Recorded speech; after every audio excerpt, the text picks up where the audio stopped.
Copernican heliocentrism is the name given to the astronomical model developed by Nicolaus Copernicus and published in 1543. It positioned the Sun near the center of the universe, motionless, with Earth and the other planets rotating around it in circular paths modified by epicycles and at uniform speeds. The Copernican model departed from the Ptolemaic system that prevailed in Western culture for centuries, placing Earth at the center of the universe, and is often regarded as the launching point to modern astronomy and the scientific revolution. Copernicus was aware that the ancient Greek Aristarchus had already proposed a heliocentric theory, and cited him as a proponent of it in a reference that was deleted before publication, but there is no evidence that Copernicus had knowledge of, or access to, the specific details of Aristarchus' theory. Although he had circulated an outline of his own heliocentric theory to colleagues sometime before 1514, he did not decide to publish it until he was urged to do so late in his life by his pupil Rheticus.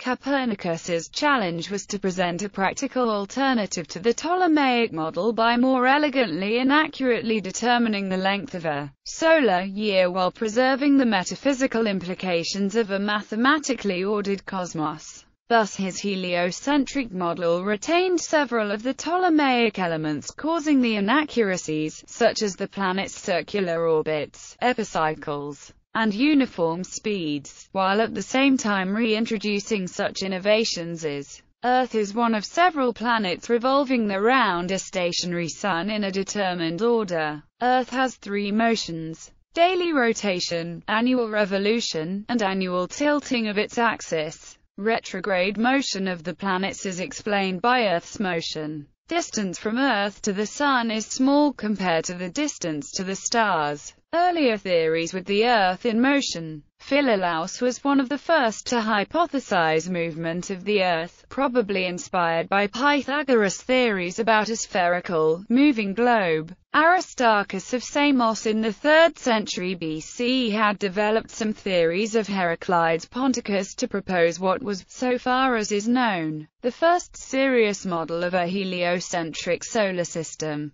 though his original text has been lost. A reference in Archimedes' book The Sand Reckoner describes a work by Aristarchus in which he advanced the heliocentric model. Archimedes wrote, "You are aware that universe is the name given by most astronomers to the sphere the center of which is the center of the Earth, while its radius is equal to the straight line between the center of the Sun and the center of the Earth. This is the common account as you have heard from astronomers." But Aristarchus has brought out a book consisting of certain hypotheses, wherein it appears, as a consequence of the assumptions made, that the universe is many times greater than the universe just mentioned. His hypotheses are that the fixed stars and the Sun remain unmoved, that the Earth revolves about the Sun on the circumference of a circle, the Sun lying in the middle of the floor, and that the sphere of the fixed stars, situated about the same center as the Sun, is so great that the circle in which he supposes the Earth to revolve bears such a proportion to the distance of the fixed stars as the center of the sphere bears to its surface. The Sand Reckoner. It is a common idea that the heliocentric view was rejected by the contemporaries of Aristarchus. This is due to Giles Menninger's translation of a passage from Plutarch's on the apparent face in the orb of the Moon. Plutarch reported that Cleanthes, as a worshipper of the Sun and opponent to the heliocentric model, was jokingly told by Aristarchus that he should be charged with impiety. Giles Menninger, shortly after the trials of Galileo and Giordano Bruno, amended an accusative with a nominative, and vice versa, so that the impiety accusation fell over the heliocentric sustainer. The resulting misconception of an isolated and persecuted Aristarchus is still transmitted today. Ibn al-Haytham, Abu Rayhan Biruni, Abu Said Sinjari, Najm al-Din al-Qazwini al-Katibi, and Qutb al-Din al-Shirazi discussed astronomy and logic flaws in the Ptolemaic system, but did not propose a heliocentric system. Copernicus cited Aristarchus and Philolaus in an early manuscript of his book which survives, stating, "Philolaus believed in the mobility of the Earth, and some even say that Aristarchus of Samos was of that opinion, for reasons unknown." He did not include this passage in the publication of his book. Inspiration came to Copernicus not from observation of the planets, but from reading two authors. In Cicero he found an account of the theory of hysteresis. Plutarch provided an account of the Pythagoreans Heraclides Ponticus, Philolaus, and Ecphantes. These authors had proposed a moving Earth, which did not, however, revolve around a central sun. When Copernicus' book was published, it contained an unauthorized preface by the Lutheran theologian Andreas Ochander. This cleric stated that Copernicus wrote his heliocentric account of the Earth's movement as a mere mathematical hypothesis, not as an account that contained truth or even probability.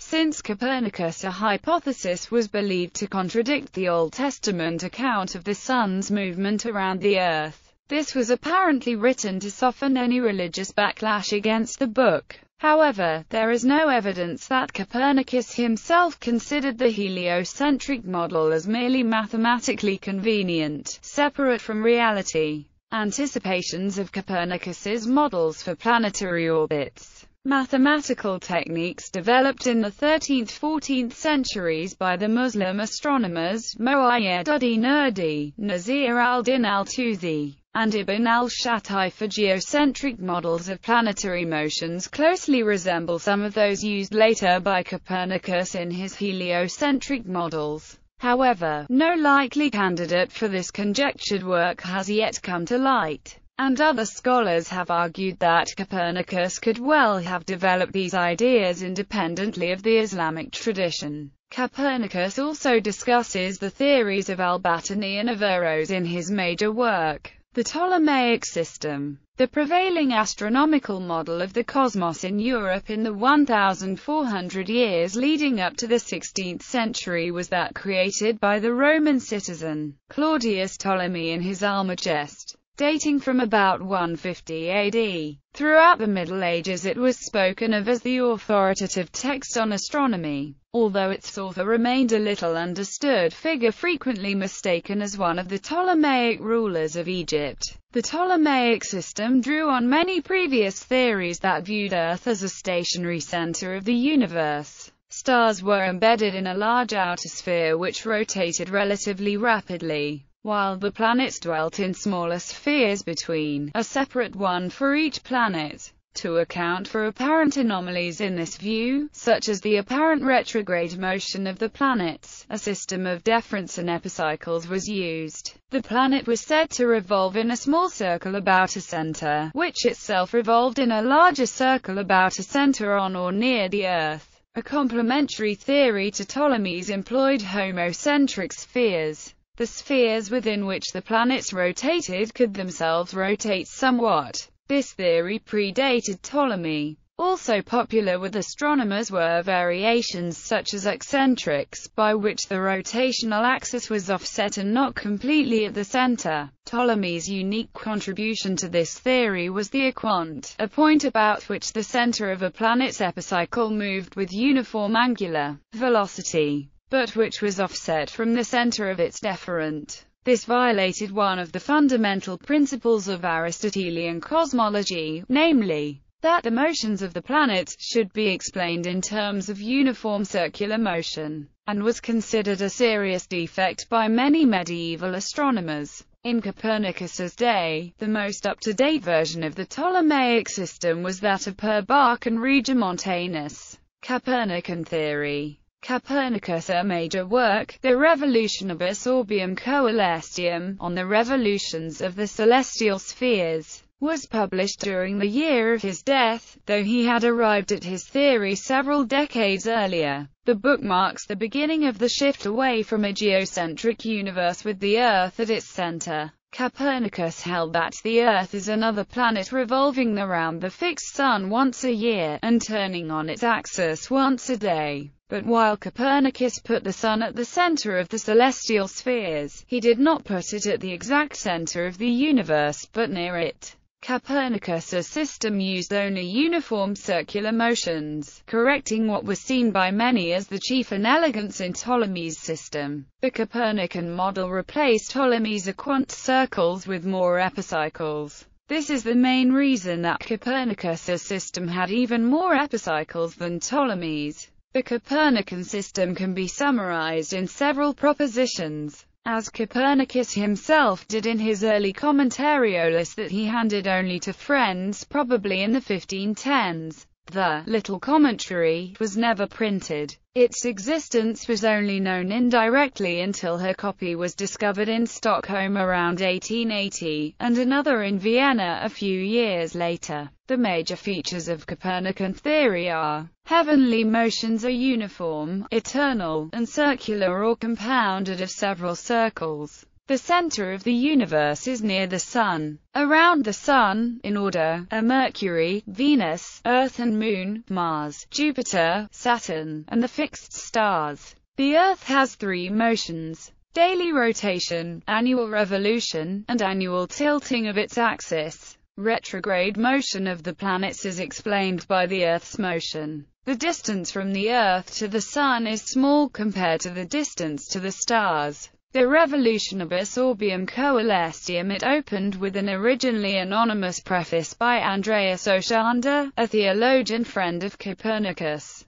who urged that the theory, which was considered a tool that allows simpler and more accurate calculations, did not necessarily have implications outside the limited realm of astronomy. Copernicus' actual book began with a letter from his friend Nicolaus von Schönberg, Cardinal Archbishop of Capua, urging Copernicus to publish his theory. Then, in a lengthy introduction, Copernicus dedicated the book to Pope Paul III, explaining his ostensible motive in writing the book as relating to the inability of earlier astronomers to agree on an adequate theory of the planets, and noting that if his system increased the accuracy of astronomical predictions it would allow the Church to develop a more accurate calendar. At that time, a reform of the Julian calendar was considered necessary and was one of the major reasons for the Church's interest in astronomy. The work itself was then divided into 6 books: General Vision of the Heliocentric Theory, and a summarized exposition of his idea of the world, mainly theoretical, presents the principles of spherical astronomy and a list of stars, mainly dedicated to the apparent motions of the Sun and to related phenomena, description of the Moon and its orbital motions, concrete exposition of the new system including planetary longitude, further concrete exposition of the new system including planetary latitude, acceptance of Copernican heliocentrism. From publication until about 1700, few astronomers were convinced by the Copernican system, though the book was relatively widely circulated. Few of Copernicus' contemporaries were ready to concede that the Earth actually moved, although Erasmus Reinhold used Copernicus' parameters to produce the Prutenic tables. However, these tables translated Copernicus' mathematical methods back into a geocentric system, rejecting heliocentric cosmology on physical and theological grounds. The Prutenic tables came to be preferred by Prussian and German astronomers. The degree of improved accuracy of these tables remains an open question, but their usage of Copernican ideas led to more serious consideration of a heliocentric model. However, even 45 years after the publication of the Revolutionibus, the astronomer Tycho Brahe went so far as to construct a cosmology precisely equivalent to that of Copernicus, but with the Earth held fixed in the center of the celestial sphere instead of the Sun. It was another generation before a community of practicing astronomers appeared who accepted heliocentric cosmology. From a modern point of view, the Copernican model has a number of advantages. It accurately predicts the relative distances of the planets from the Sun. Although this meant abandoning the cherished Aristotelian idea that there is no empty space between the planetary spheres, Copernicus also gave a clear account of the cause of the seasons, that the Earth's axis is not perpendicular to the plane of its orbit.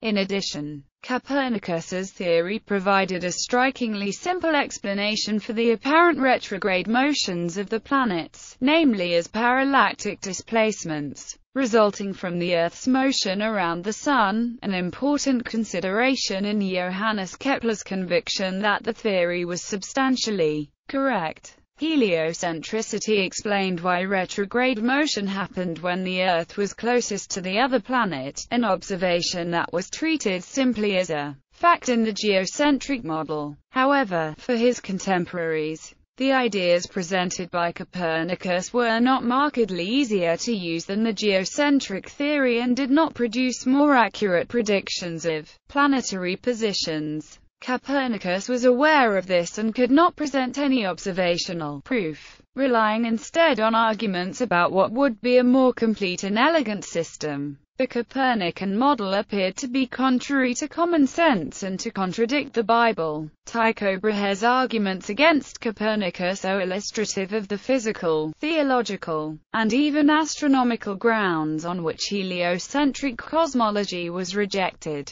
Tycho, arguably the most accomplished astronomer of his time, appreciated the elegance of the Copernican system, but objected to the idea of a moving Earth on the basis of physics, astronomy, and religion. The Aristotelian physics of the time offered no physical explanation for the motion of a massive body like Earth, but could easily explain the motion of heavenly bodies by postulating that they were made of a different sort of substance called ether that moved naturally. So Tycho said that the Copernican system expertly and completely circumvents all that is superfluous or discordant in the system of Ptolemy. On no point does it offend the principle of mathematics. Yet it ascribes to the Earth that hulking, lazy body, unfit for motion, a motion as quick as that of the ethereal torches, and a triple motion at that. Likewise, Tycho took issue with the vast distances to the stars that Copernicus had assumed in order to explain why the Earth's motion produced no visible changes in the appearance of the fixed stars. Tycho had measured the apparent sizes of stars,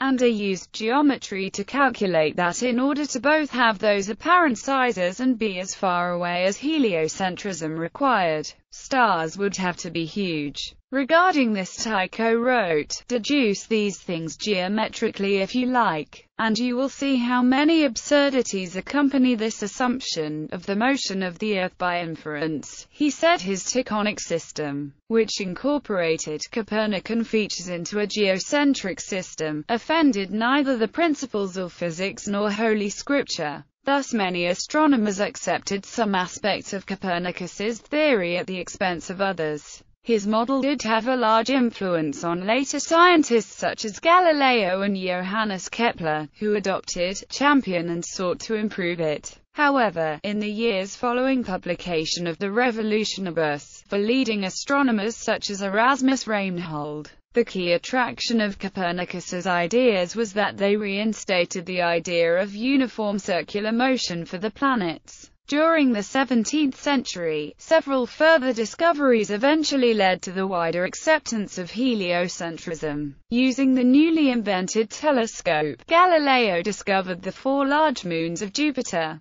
the phases of Venus and the rotation of the Sun about a fixed axis as indicated by the apparent annual variation in the motion of sunspots. With a telescope, Giovanni Zuppi saw the phases of Mercury in 1639. Kepler in 1609 introduced the idea that the orbits of the planets were elliptical rather than circular, while retaining the heliocentric concept. Isaac Newton in 1687 proposed universal gravity and the inverse square law of gravitational attraction to explain Kepler's elliptical planetary orbits. In 1725, James Bradley discovered stellar aberration, an apparent annual motion of stars around small ellipses. and attributed it to the finite speed of light and the motion of Earth in its orbit around the Sun. In 1838, Friedrich Bessel made the first successful measurements of annual parallax for the star 61 Cygni, of 0.314 arcseconds, which indicated that the star was 10.3 light-years away, close to the currently accepted value of 11.4 light-years. He narrowly beat Friedrich Georg Wilhelm Struve and Thomas Henderson, who measured the parallaxes of Vega and Alpha Centauri in the same year. Modern opinion. Whether Copernicus' propositions were revolutionary or conservative was a topic of debate in the late 20th century. Thomas Kuhn argued that Copernicus only transferred some properties to the Sun's many astronomical functions previously attributed to the Earth. Other historians have since argued that Kuhn underestimated what was revolutionary about Copernicus' work, and emphasized the difficulty Copernicus would have had in putting forward a new astronomical theory relying alone on simplicity and geometry, given that he had no experimental evidence. In his book The Sleepwalkers, A History of Man's Changing Vision of the Universe, Arthur Koestler puts Copernicus in a different light to what many authors seem to suggest, portraying him as a coward who was reluctant to publish his work due to a crippling fear of ridicule.